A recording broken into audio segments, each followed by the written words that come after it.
Oi, gente. Hoje nós vamos falar sobre sistemas hidráulicos de tubulações, que consistem basicamente em formas possíveis de associar os nossos componentes de um sistema de abastecimento de água, por exemplo, né, nas suas diversas formas. E que componentes vão ser esses sobre a ótica da hidráulica? São os nossos reservatórios, as nossas adutoras e as nossas conexões, basicamente.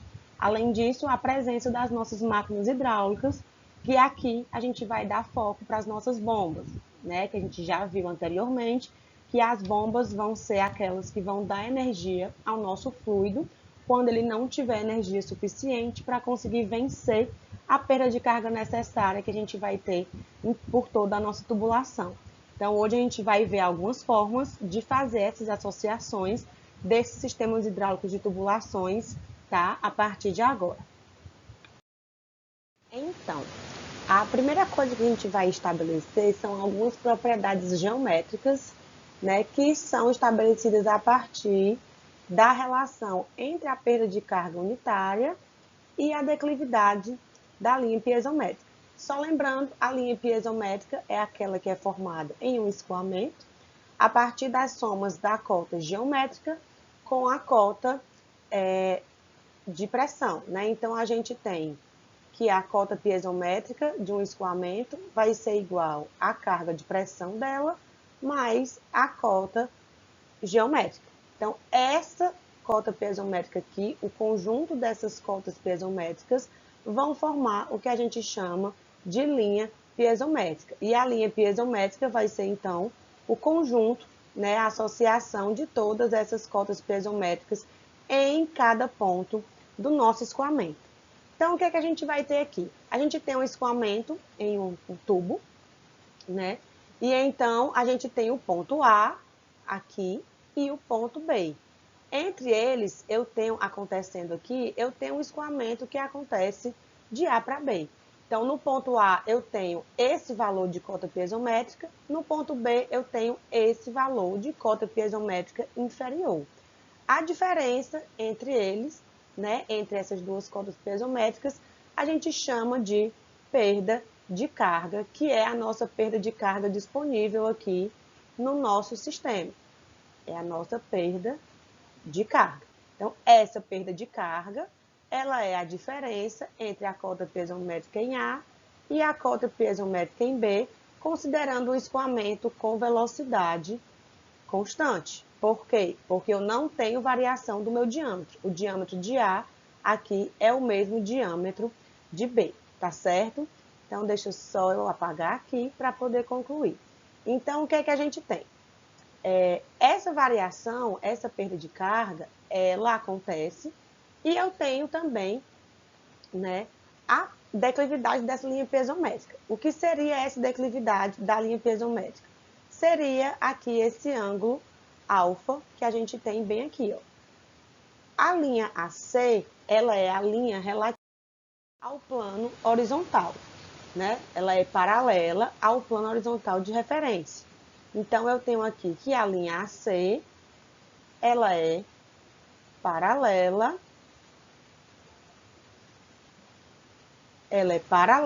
ao plano horizontal de referência, ok? Então, a tangente de alfa, que é esse ângulo aqui, entre essa linha AC, que é paralela ao nosso plano, e a linha piezométrica do escoamento, que é essa linha pontilhada, ou seja, essa linha B, ela é o cateto oposto à nossa perda de carga, dividido pelo cateto adjacente, que nada mais é do que o comprimento aqui desse trecho de A para C. Mas quem é esse trecho AC? Quem é esse comprimento do trecho AC? Ele é o L, vai ser o nosso comprimento L, que é esse comprimento aqui na inclinação do tubo, é a distância na inclinação do tubo entre o ponto A e o ponto B, vezes o cosseno de beta. Lembrando, né, da nossa decomposição lá de ângulos, quando eu tenho um plano inclinado, um vetor inclinado e outro, e um ângulo entre eles, se eu quero trazer a projeção para cá, o meu vetor vai ser o meu vetor inicial, que eu vou chamar aqui de força F, vezes o cosseno do meu ângulo alfa. É exatamente o que foi feito aqui. Se eu quero achar essa distância daqui para cá, que vai ser exatamente a minha distância AC, eu vou fazer L vezes o cosseno de beta, ok? Porém, o que é que a gente tem aqui? A gente tem, então, que a tangente de alfa vai ser o nosso ΔH sobre o AC, onde o AC é L cosseno de beta. Então, vou substituir aqui. Com isso, o que é que a gente vai ter? Que a tangente de alfa vai ser o nosso J, que é ΔH sobre L, ou como a gente chama, é a nossa perda de carga unitária ou perda de carga por unidade de comprimento, que multiplica a raiz de 1 mais tangente ao quadrado de beta, e essa propriedade a gente vai precisar, né, falar dela um pouco mais adiante. Então, o que a gente vai ver agora é o perfil do encanamento, né, como é que esse perfil do encanamento vai interferir na linha de carga, né, na linha piezométrica, e também no próprio escoamento. O que é essa interferência, essa influência do encanamento sobre o escoamento? Vai ser a disposição da nossa tubulação para ver se esse escoamento vai ou não acontecer de forma natural ou se eu vou precisar de algum artifício de energia, como, por exemplo, a instalação de uma bomba, né, de uma máquina hidráulica, ok? Então, o que a gente vai considerar aqui? A gente vai considerar o encanamento ABC, que é esse encanamento aqui, né, total, o encanamento ABC mostrado, e esse encanamento, que é nossa tubulação aqui, pretinha mais abaixo, essa tubulação aqui, ela liga dois reservatórios. O reservatório 1, que é esse primeiro reservatório à esquerda, e o reservatório 2, que é o nosso reservatório aqui mais à direita. Nós temos uma linha de carga aqui em cima e a linha piezométrica. E nós já sabemos que a linha piezométrica é o somatório da cota piezométrica, né? Que por sua vez é a cota de pressão mais a cota geométrica.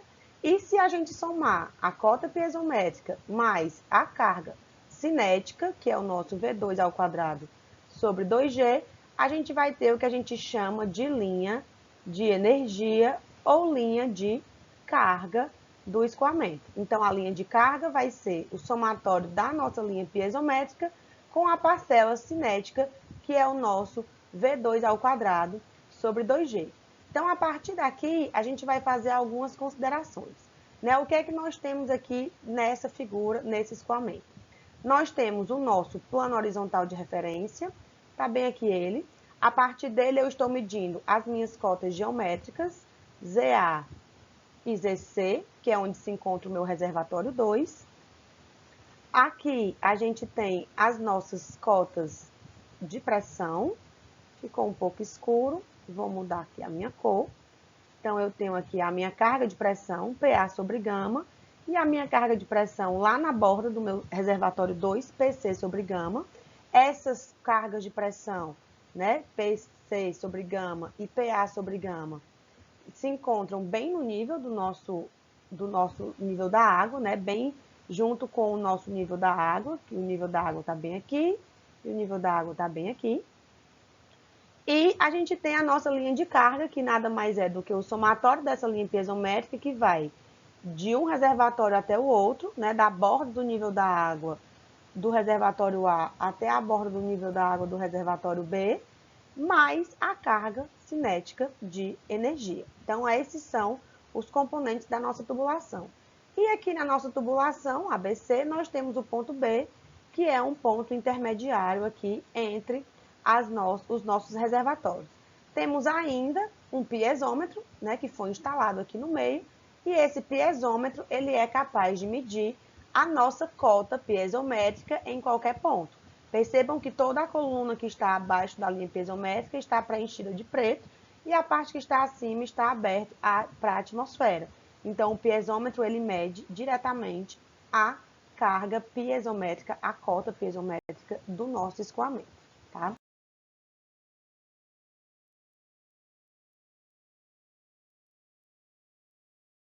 Então, o que é que a gente vai ter, né, na nossa realidade, o que acontece no nosso escoamento? O que a gente tem, na verdade, é que, na prática, a nossa energia cinética, né, a nossa carga cinética, ou seja, o valor de V ao quadrado dividido por 2G, ele vai ser muito pequeno se a gente relacionar esse valor com o ΔH. O nosso ΔH vai ser a diferença entre o nível dos dois reservatórios. Então, na vida real, nosso ΔH ele é muito maior do que a nossa carga de energia cinética. Então, o que é que isso significa? Isso significa que praticamente a nossa linha piezométrica vai ser coincidente com a nossa linha de carga. Eu vou ter as duas linhas praticamente coincidindo entre si, sendo uma em cima da outra. Esse valor de velocidade, né, ao quadrado sobre 2G, esse valor de carga cinética, na prática, ele é um valor que chega a 0,02, 0,05, dependendo do diâmetro do escoamento, mas a ordem geral é essa. Nós temos velocidades aí em escoamentos, né, reais, velocidades em torno de aproximadamente 2 metros por segundo. E aí, quando eu elevo isso ao quadrado, eu fico com 4, que é V ao quadrado, 2 vezes 10, né? Isso aqui dá 2 dividido por 10, 0,2, 0,1,5, 0,147. Então, a gente tem valores próximos a isso aí, que são valores muito pequenos, porque quando eu falo de perda de carga, eu estou falando de valores de 3, 6, 8, 10 metros. Então, eu tenho valores de energia cinética bem insignificantes com relação à perda de carga total. Então, o que é que acontece? Outra observação que a gente tem, nem sempre é possível que os nossos encanamentos sejam retilíneos. Na vida utópica, no nosso exemplo ideal, é muito fácil chegar aqui e promover, né, mostrar um exemplo com uma tubulação reta. Mas na vida real, o que é que a gente faz? A gente acompanha a topografia do nosso terreno. Então, se a minha topografia for irregular, a minha tubulação também vai ser irregular. Então, eu tenho o meu terreno, aqui com a topografia variada, eu vou cavar uma vala de cerca de 1 metro e vou passar a minha tubulação aqui por dentro dele. Então, aqui eu tenho o meu primeiro reservatório, aqui eu tenho o meu segundo reservatório. E aí, a minha tubulação vai sofrer aí variações de acordo com a topografia do meu lugar. Então, quando isso acontece, né, quando eu tenho a minha topografia variável, isso faz com que a gente crie algumas situações de tubulação com relação à nossa linha piezométrica e com a nossa linha de carga. Então, quando a gente tiver, né, essa necessidade de associar as coisas, o perfil do nosso encanamento, ele vai gerar 7 casos de situações distintas, onde a gente vai ter a relação entre o encanamento e as nossas linhas piezométricas e a nossa linha do plano absoluto aqui de energia. Então, a gente vai ter 7 casos, onde eu tenho desde o encanamento ficando totalmente abaixo da linha piezométrica relativa, e nós vamos ver já já a diferença entre essas linhas piezométricas, o escoamento coincidindo com essa linha piezométrica, ficando acima dessa linha piezométrica relativa, mais abaixo da linha piezométrica absoluta e do plano estático de R1, onde R1 vai ser o nosso reservatório principal, é a partir dele que a gente vai fornecer o nosso abastecimento. O encanamento ainda acima dessa linha de piezométrica relativa, também do plano estático, porém abaixo da linha piezométrica absoluta. A gente tem o encanamento acima da linha piezométrica absoluta, mais abaixo do plano estático. Pode ter ele acima da linha piezométrica absoluta e do plano estático de R1, mais abaixo do plano de carga absoluto. E a gente pode ter também, né, o nosso último caso, é quando o encanamento ele fica acima do plano de carga absoluto. E a partir de agora, nós vamos ver cada tipo de caso desse individualmente. O primeiro caso que a gente vai estudar é quando o encanamento ele fica totalmente abaixo da linha piezométrica relativa. Que linha piezométrica relativa é essa? Está aqui, ó. A gente tem a linha piezométrica relativa do escoamento, que é a que está ligando o nível da água dos dois reservatórios. E bem aqui em cima, a gente tem a linha de pressão absoluta, tá bom? A diferença entre essas duas coisas é que num ponto qualquer do nosso escoamento, a nossa pressão absoluta, ela é igual à pressão relativa mais a pressão atmosférica, tá? Então, a pressão relativa, ou a carga de pressão relativa, é o que nos faz encontrar a nossa linha piezométrica relativa. E a nossa carga de pressão absoluta é o que nos faz encontrar a nossa linha piezométrica absoluta. A diferença entre elas é a carga de pressão da atmosfera. Os nossos reservatórios, eles são abertos para a atmosfera, então a pressão bem aqui, ela é igual à pressão atmosférica. A pressão aqui, ela também é igual à pressão atmosférica. Então, a gente vai ter essas duas linhas piezométricas, né, acontecendo aqui no nosso escoamento, tanto a relativa quanto a absoluta.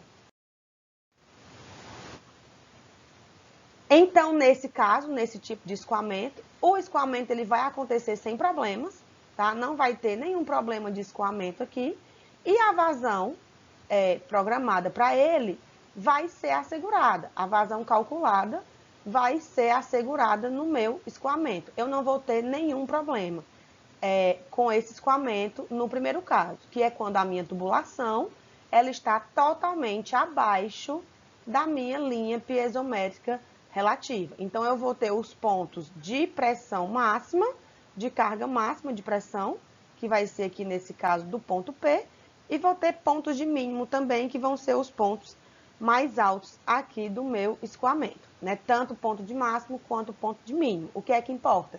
Que o escoamento vai acontecer e que a nossa vazão calculada, nossa vazão de projeto, é para isso aqui que a gente trabalha, para assegurar a nossa vazão de projeto. Se eu quero dimensionar uma tubulação, eu quero que o escoamento aconteça através dela, tá?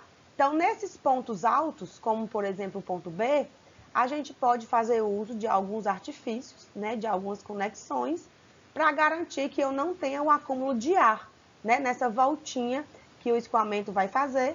Para não ter esse acúmulo de ar, a gente vai colocar o que a gente chama de ventosas, né? Ventosas é um dispositivo de proteção contra dispositivo de proteção ao transiente hidráulico, como eu já comentei outras vezes, né? O transiente hidráulico, ele é a situação onde acontece a variação temporal do nosso escoamento, das nossas características hidráulicas ao longo do escoamento, e a ventosa é um dispositivo de proteção para que a nossa tubulação fique sempre protegida, beleza? E as ventosas, né, internamente, elas também vão ter aí uma pressão interna maior do que a pressão atmosférica, o que faz com que o seu funcionamento ele seja garantido. Nos pontos baixos, aqui como no ponto P, por exemplo, pode haver aí uma tendência a acúmulo de resíduos, né? E é necessário a gente fazer essa limpeza desses resíduos nesses pontos para evitar aí problemas de obstrução do nosso escoamento. O nosso segundo caso de configuração de escoamentos vai ser quando o escoamento coincidir com a nossa linha piezométrica relativa, né? Então, bem aqui, o nosso encanamento, né, a nossa tubulação, ela está exatamente coincidindo com a nossa linha piezométrica relativa. Então, aqui, o que é que a gente tem? Num ponto M, aí, qualquer, né, um ponto médio, a altura da pressão efetiva ela é zero. Então, nesse ponto, a nossa pressão absoluta ela vai ser igual à pressão atmosférica, como em um canal, porque eu não tenho aqui pressão relativa, né? Então, se eu tenho isso aqui acontecendo como em um canal, quer dizer que isso aqui está acontecendo como um regime de superfície livre. E em regime de superfície livre, eu tenho pressão, né, relativa igual a zero. Então, eu não teria uma situação aqui, né, onde se ocorrer um furo na minha tubulação, se a minha tubulação sofrer algum problema aqui, a minha água não vai sair jorrando loucamente, como sairia se a minha tubulação fosse pressurizada. Eu não vou ter água jorrando, não vai acontecer nada, porque eu não tenho tubulação pressurizada. E o que importa? Que a vazão calculada aqui também será garantida, ok?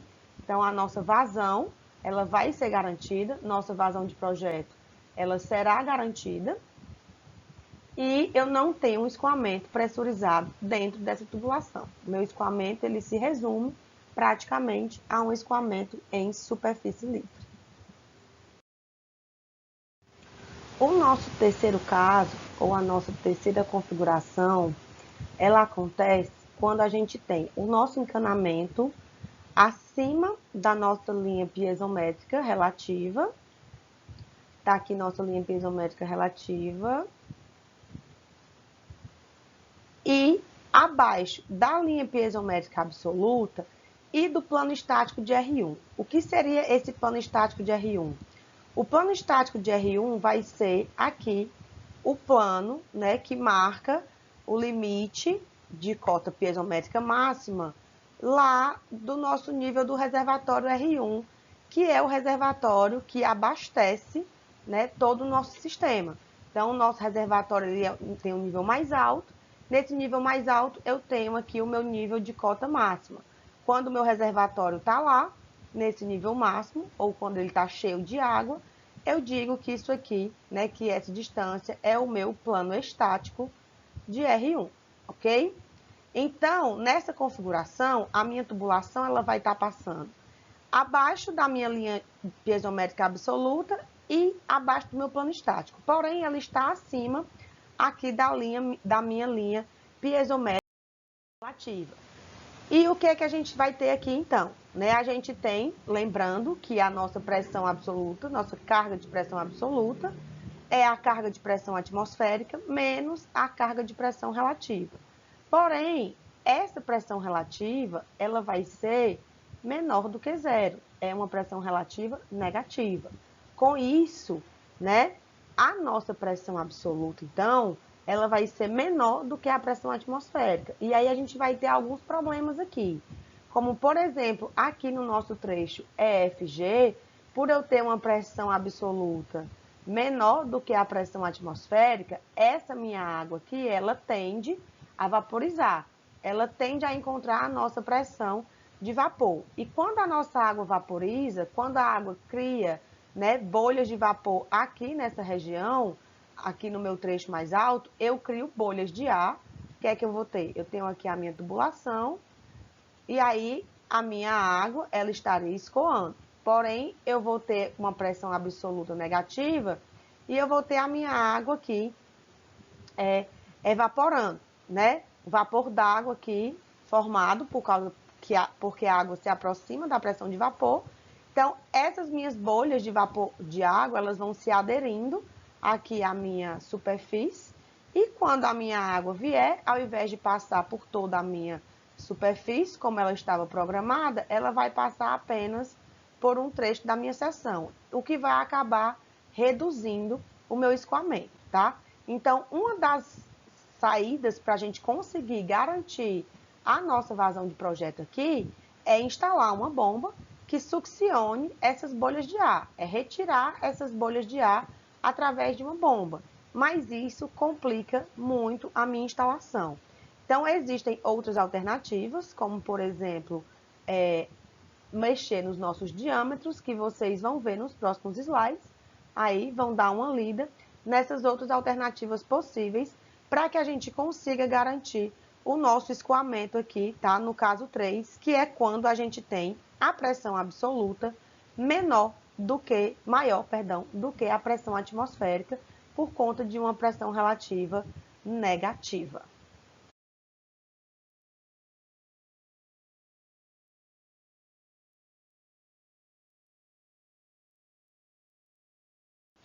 O nosso quarto caso de configuração, né, quer dizer que o nosso escoamento, nosso encanamento, ele está acima da linha piezométrica relativa e também do plano estático de R1, mas ele está abaixo da linha de pressão absoluta. Então, a gente vai ter um trecho do nosso escoamento, que aqui nesse caso é o nosso trecho EFG, que vai estar acima da linha piezométrica relativa e também do plano estático de R1, que estaria bem aqui, o nosso plano estático. Então, o ponto F, ele está aqui, acima do plano estático de R1, porém, ele está ainda abaixo da linha piezométrica absoluta. Então, o que é que acontece aqui nesse escoamento? Aqui, a gente também tem uma região onde a pressão absoluta ela é menor do que a pressão atmosférica. E sempre que eu tenho isso, eu tenho a tendência a possuir o acúmulo de vapor d'água na minha tubulação. Sempre que eu tiver o acúmulo do vapor d'água na minha tubulação, isso é ruim, né? Então, nesse caso aqui, é necessário escorvar esse trecho por meio de uma bomba. O que seria escorvar o trecho por meio de uma bomba? Um trecho escorvado, uma bomba de escorva, é aquela que acrescenta água dentro da tubulação para garantir que essa tubulação fique sempre preenchida, né, com água dentro dela, para evitar que ela seja ocupada por ar, né, nesses trechos mais altos. Então, nessa situação, onde o pico da minha tubulação vai além do meu plano estático, do meu primeiro reservatório, ele chega a ser ainda pior do que no caso anterior, né? O que aqui torna-se imprescindível o uso de sifões. Então, ou a gente vai utilizar uma bomba para escorvar, ou a gente vai ter que utilizar sifões. E ainda assim, a vazão calculada não vai ser garantida plenamente. O máximo que eu vou garantir aqui é que enquanto eu estou escorvando ou aplicando sifões, eu vou conseguir garantir a minha vazão. Mas no máximo eu não vou conseguir ter a garantia, né, que a minha vazão de projeto vai ser escoada plenamente no meu encanamento. Então, o nosso quinto caso, ou a nossa quinta configuração, tá? Ele é um caso bem mais complicado, porque aqui a gente tem um trecho do encanamento acima da linha piezométrica absoluta e abaixo do plano estático de R1. Então, mesmo estando abaixo do plano estático de R1, que é essa linha aqui que eu estou marcando, existe um trecho da nossa tubulação que está acima da linha piezométrica absoluta. Então, nesse trecho aqui, eu não consigo garantir o meu escoamento. O meu escoamento, ele acontece de forma que a gente chama de intermitente.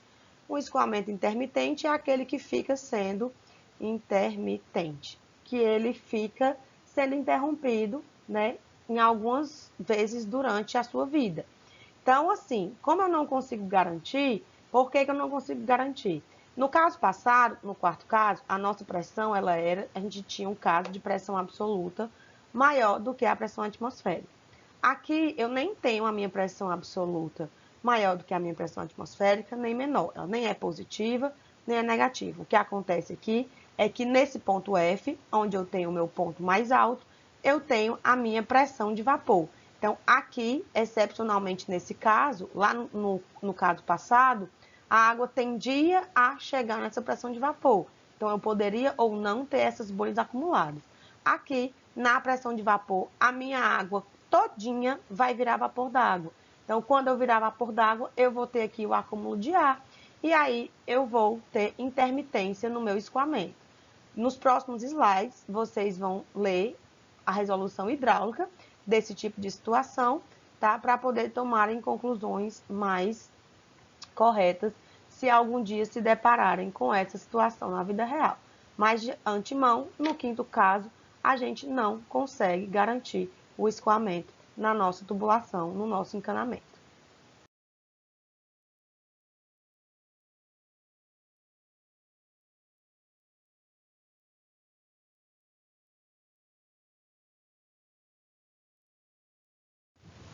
Bom, gente, Nossa sexta configuração, né, nossa penúltima configuração acontece quando eu tenho um trecho do meu encanamento, que aqui novamente é o meu trecho FG, que está acima da linha piezométrica absoluta e também do plano estático de R1, que é o que ele está chamando aqui, né, o que eu estou chamando aqui de plano de carga relativa. Esse é o meu plano estático de R1, mas ele está abaixo do plano de carga absoluto. O que seria esse plano de carga absoluto? Esse plano de carga absoluto é aquele em que eu vou somar aqui a minha carga ainda de pressão atmosférica lá no meu nível d'água do meu reservatório. Então, é o máximo de carga que eu posso considerar, tá, para o meu escoamento, para garantir aí que o escoamento aconteça no meu encanamento, ok? Então, assim, quando eu tenho esse caso acontecendo, né, eu vou ter o meu escoamento deficiente e precário, mesmo que eu faça a escova na bomba, tá? Então, assim, o meu escoamento ele não está ultrapassando o meu plano de carga absoluto. Entretanto, mesmo que eu vá lá e preencha toda a tubulação com a minha escova, né, que a escova da bomba, ela consiste em duas coisas. Ela consiste em preencher a tubulação com o fluido, né, que eu estou escoando, que no nosso caso aqui é água, e isso serve para eliminar o ar que vai ficar dentro da nossa tubulação, que é aquele mesmo caso onde eu tenho a tubulação e eu tenho aqui as bolhas de água, né, de vapor d'água, porque bem aqui a gente tem uma pressão que pode atingir a pressão de vapor da água. Então, eu preciso eliminar esse ar. Mesmo fazendo a escova da minha bomba, vai ficar impossível, né, garantir aqui o meu escoamento. Então, ele vai ser deficiente e precário nessas situações, ok? Então, não é uma situação fácil de lidar no dia a dia, né? Então, a gente tem que ver aí algumas soluções possíveis para que o nosso escoamento aconteça. E o último caso, a nossa última configuração aqui para o nosso escoamento é quando o encanamento ele fica acima do plano de carga absoluto, que é exatamente aquele plano de carga, né, que eu falei, que é a máxima carga que o meu reservatório 1 vai poder atingir. Então, nesse caso, quando a minha tubulação ultrapassa esse plano de carga absoluto, eu não consigo mais garantir o meu escoamento acontecendo por gravidade. Então, nosso escoamento por gravidade vai ser impossível. Ele vai ter que acontecer através de um bombeamento. Então, aqui eu vou precisar colocar uma bomba em algum trecho, por aqui, vou colocar uma bomba e aí essa minha linha piezométrica ela vai subir, né, para poder conseguir aí vencer essa diferença de energia e conseguir garantir aí o escoamento da vazão de projeto, tá? Bom, pessoal, então por hoje é só. Agora nós vamos para o chat lá no Moodle, interagir, tirar todas as dúvidas remanescentes de vocês sobre o assunto e depois vocês vão responder ao questionário nos minutinhos finais da aula, que eu vou disponibilizar para vocês online, a respeito de algumas considerações que vocês viram aí hoje nessa aulinha de hoje. Então, tudo bem? Então, até a aula que vem, a gente se encontra aqui de novo. Tchau, tchau!